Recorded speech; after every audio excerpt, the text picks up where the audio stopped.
Immortel, j'ai décroché un bout de ciel. Chanson de Lara Fabian. Oh, incroyable.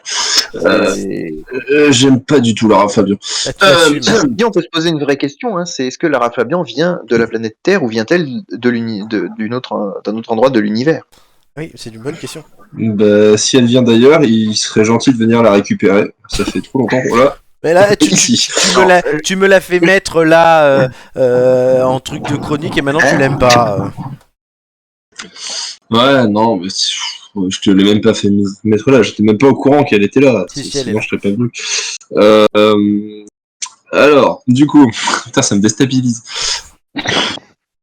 Vas-y, on n'a pas toute la nuit. Oh. Alors, du coup, donc, l'immortalité. Je vais vous faire un coup, attention. Je sais. Mais non, plus sérieusement, donc, est-ce que, d'ailleurs, petite question comme ça, c'est un peu plus interactif, est-ce qu'il y en a qui ont déjà rêvé d'être immortels? Est-ce que, ici, là? Ouais. J'ai envie de te dire oui et non, parce qu'en même temps, je pense qu'on se ferait chier. Moi, j'ai vu à quoi ressemble Nicolas Flamel dans Harry Potter et j'ai pas envie. Ah oui. Pas mal, c'est vrai. Mais d'ailleurs, Romain, c'est intéressant que tu me parles d'Harry Potter parce que c'est vrai que dans la science-fiction, c'est un thème qui est très récurrent, l'immortalité. Par exemple, dans Ghost in the Shell, je sais pas si vous avez vu le petit film. Si vous n'avez pas vu, voyez. Parce que, ouais, mais voyez, non, mais bon, voilà, je conseille, c'est très très bien. Mais du coup, Après on parle avoir de vu transhumanisme. Et après, Alors non, Moonfall est vraiment hors catégorie. Hein. Ouais, mais non, mais là, tu regardes Ghost in the Shell, Nico, tu mets 8 sur 5. Hein. C'est vrai. Non, mais du coup, dans Ghost in the Shell, en fait, il parle d'immortalité avec le transhumanisme. On transfère un esprit humain dans une machine. La machine, c'est immortel. Tant que tu mets de l'huile dans les rouages. Ou alors aussi avec la pierre philosophale dans Harry Potter. Clin d'œil romain. Merci pour la perche. Où, littéralement, quand t'as la pierre philosophale, t'es immortel. Après, vu ta gueule, c'est vrai, comme t'as dit Romain, ça donne pas forcément envie, c'est pas très sexy. Mais en fait, quand on s'intéresse un peu à l'histoire de l'immortalité dans la biologie et dans notre réalité à nous, sans rentrer dans la science-fiction, en fait, on s'est rendu compte qu'il y a un peu des farfelus qui ont fait des expériences un peu bizarres, du type transfusion sanguine, du sang de quelqu'un de jeune à quelqu'un de vieux. On se dit, putain, ça pourrait rendre quelqu'un immortel, c'est trop bien. Régine. Ou alors des greffes de testicules. Flo, ça pourrait t'intéresser. Ou alors même, alors là, attention, c'est osé, mais de la crème de prépuce. Ah. À s'appliquer tous les soirs sur le visage. Ouais, on est assez inventif pour être immortel. C'est Joséphine. Comme quoi, même les immortels peuvent être cons. Mais en fait, le vrai problème pour l'immortalité à se poser, enfin, tu vois, vous voyez, c'est de dompter la mort, en fait. La mort. Parce qu'en vrai, on s'en fout de l'immortalité, parce que, bon, ok, c'est un sujet philosophique, mais ce qui nous intéresse vraiment, c'est de dompter la mort. Et du coup, on va se focaliser sur le vieillissement, parce que, bon, être immortel parce que on a réussi à survivre à une chanson de Lara Fabian, c'est intéressant, pourquoi pas. Mais c'est pas notre sujet ici. Et alors là, vous allez me dire, ouais, Flo, c'est super cool, tu nous parles d'immortalité, de science-fiction, de dompter la mort, de vieillissement, mais c'est quoi le rapport avec l'espace, frère? Donc, vous pouvez me dire, c'est quoi le rapport avec l'espace, frère? Oui, bah, c'est la question que je te pose depuis une semaine, hein, mais oui.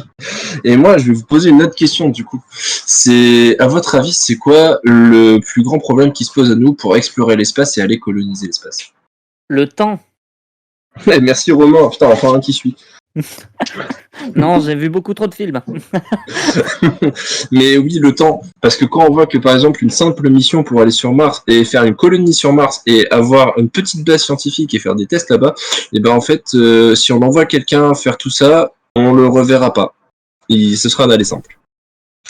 Et c'est un peu problématique parce que vous imaginez bien qu'on peut pas s'amuser à envoyer carrément des centaines de personnes et se dire ok les gars, bah, bonne chance à vous et puis vous revenez si vous y arrivez. Hein. Et du coup, en fait, ce serait intéressant d'envoyer des gens qui sont capables de vivre plus longtemps que 100 ans, tu vois. Par exemple, je sais pas, une espérance de vie de 200, 300, 400 ans, 1000 ans. Ou alors, carrément, des gens qui peuvent être immortels, entre guillemets, qui ne subissent pas le vieillissement. Alors, en fait, tout ça, ça nous est pas venu comme ça du Saint-Esprit un matin où je me suis levé, j'ai vu la Vierge Marie, j'ai eu la Gaule et en même temps, je me suis dit, putain, je vais être immortel. C'est encore juste la Gaule, que... toi. Eh oui, mon cher, je suis gaulliste. Non, Il y a des en fait, scientifiques qui écoutent ça, pardon. Pardon. je vous aime, big up. En plus, il y a moyen qu'il y ait des scientifiques qui écoutent ça. Mais du coup, en fait, tu sais, en science, on aime bien observer les choses. Et c'est con, mais je sais pas si vous saviez, mais sur Terre, en fait, il y a déjà des bestioles qui sont à peu près immortelles, ou qui n'ont pas du tout les mêmes notions de vieillissement que nous. Lara Fabian. Et Lara Fabian, par exemple, Régine aussi. Ah non, elle est morte. Dude. Elle est morte, mais elle a vieilli Michel longtemps, hein, Drucker. parce que quand tu as pu voir de ta naissance l'Antiquité, et oula non, fais pas ça, on va perdre le romain. Mais Ah, vous m'avez déjà en perdu. fait, ah bon, ok. Mais par exemple, je sais pas si vous saviez, mais il y a une petite méduse. Alors je vais vous donner son nom latin, comme ça vous allez bander aussi. Turritopsis domi. C'est une petite méduse qui est capable d'inverser son cycle de vie. C'est incroyable. Ah oui. Vous imaginez, hop, elle arrive quand elle est vieille, les conditions de vie sont pas ouf, et là elle se dit, bon bah je fais quoi, je rajeunis. Et hop, elle C'est repasse. Benjamin Button en fait. Un peu. Les frères Bogdanov, ils savaient pas foirer. Ils sont morts. Bah, Le c'est mec, il ne cite que des gens morts. Tu parles d'immortalité, tu cites que des morts. Bah oui, justement, c'est des gens avec qui ça a foiré.